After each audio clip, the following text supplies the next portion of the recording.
नमस्कार प्यारे विद्यार्थियों, आप सभी 9th क्लास के विद्यार्थी जानते हैं कि हमारा जो अभी टेस्ट सिलेबस है उसमें संधि का भी पोर्शन है। तो संधि का हालांकि आपके जो आने वाली है सिलेबस के अकॉर्डिंग वो मैंने लगभग पूरी करा दी है। स्वर संधि को ठीक से पढ़ना है। स्वर संधि के 500 भेद भी मैंने एग्जाम्पल सहित आपको दे दिए हैं। और आपको अगर थोड़ा सा ज्यादा मिलता है तो दो प्रकार और बच जाते हैं हमारे पास संधि के। उनमें से एक तो है व्यंजन संधि और एक है विसर्ग संधि। तो आज जो है हम व्यंजन संधि को थोड़ा और देख लेते हैं। ठीक है, तो इसमें देखिए व्यंजन संधि की परिभाषा जो होती है वो हमारे बीच में क्या है। पहली बात, आप व्यंजन को पहचान सके, व्यंजन को देख सके, आपको आना चाहिए। ठीक है, तो जैसे हमने ऐसे लेके औ तक पढ़ा, ए आ ई उ ए आई ओ औ, और एक होता आ, उसके ऊपर ऐसे अलग से मात्रा लगती है, तो वो स्वर होते हैं। और स्वर के बाद हमने जो पढ़ा जैसे क ख ग, जो भी आपने पढ़ा वो व्यंजन होते हैं। तो उन व्यंजन की पहचान होती है, उसके नीचे हलंत भी होता है, ये ध्यान रखना है। अब बात करते हैं कि व्यंजनों की संधि कैसे करते हैं। उसमें देखिए कि जब किसी व्यंजन के साथ व्यंजन का या फिर स्वर का मेल होता है वह व्यंजन संधि मानी जाती है। ये तो एक डेफिनेशन है, आप इससे डिस्क्राइब कर सकते हैं, देख सकते हैं, समझ सकते हैं। प्लस संधि में क्या होता है कि बीच में एक प्लस है, यानी कि धन का चित्र होता है, सॉरी साइन होता है।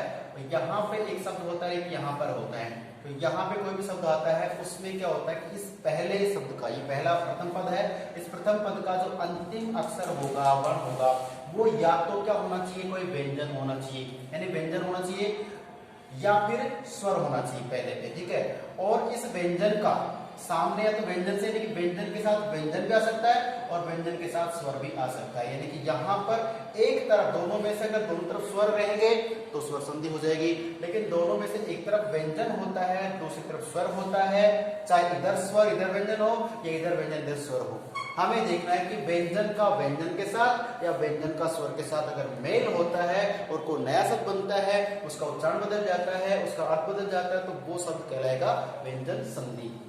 ठीक है, ये तो परिभाषा आपको लिख के दे दी है, समझा भी दिया है।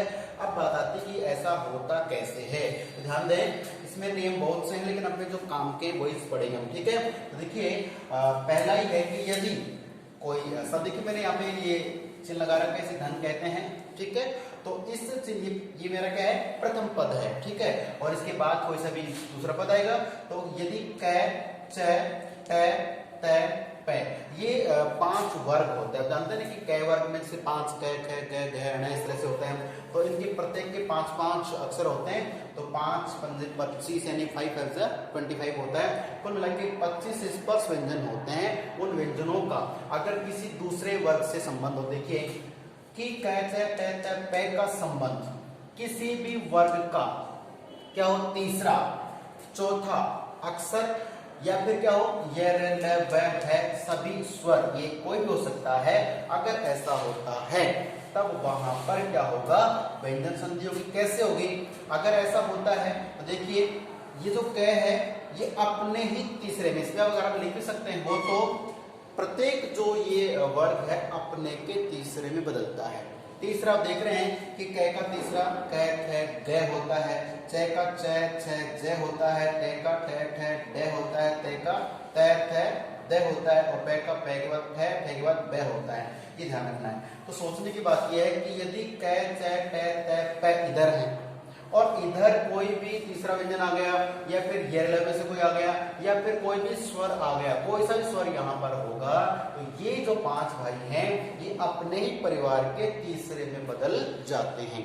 तो पहले का तीसरा करना है, तीसरा ही करना है यहाँ इन व्यंजनों का। तीसरा वो नहीं करना जो होता है तीसरा मृत्युभोज में होता है, वो नहीं करना। ध्यान दो, ये रूल है। इस रूल के कुछ एग्जाम्पल हम कर रहे हैं। पहला है वाक धन ईस। तो वाक में जो देखिए ये पहला पद है, इसका अंतिम अक्षर देखो क्या है, क। क में हर तरीके से आधा बोलेंगे। फिर इसके सामने क्या है, ई आ गया। ई क्या है, स्वर में से है, तो पहले पद में ये आ गया व्यंजन।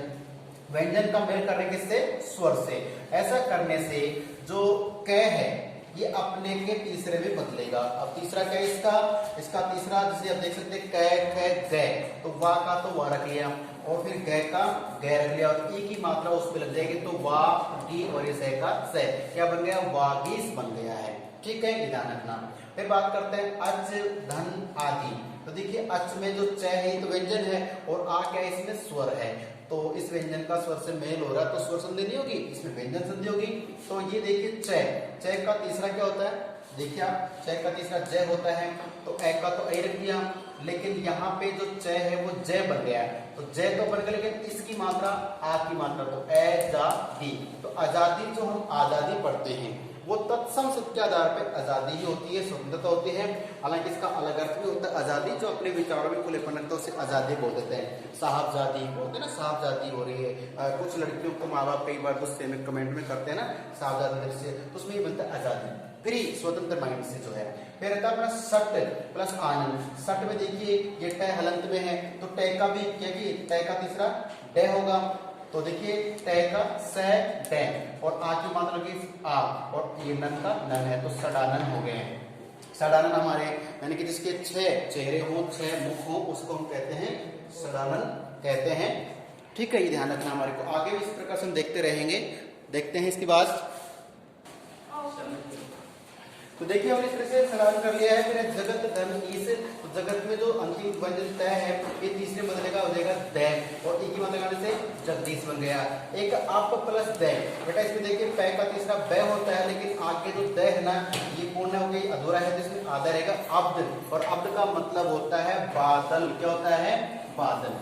ये तत्सम बादल आप जानते हो, खूब बरसते हैं, भगवान करे खूब बरसे और खूब से अच्छी फसल हो। तो प्यारे बच्चों, ये हमारा जो क्वेश्चन था इसे ठीक से पढ़ना है, देखना है, याद रखना है। ओके, तो मिलते हैं अगली क्लास में, अगली वीडियो में। तब तक नमस्कार, धन्यवाद।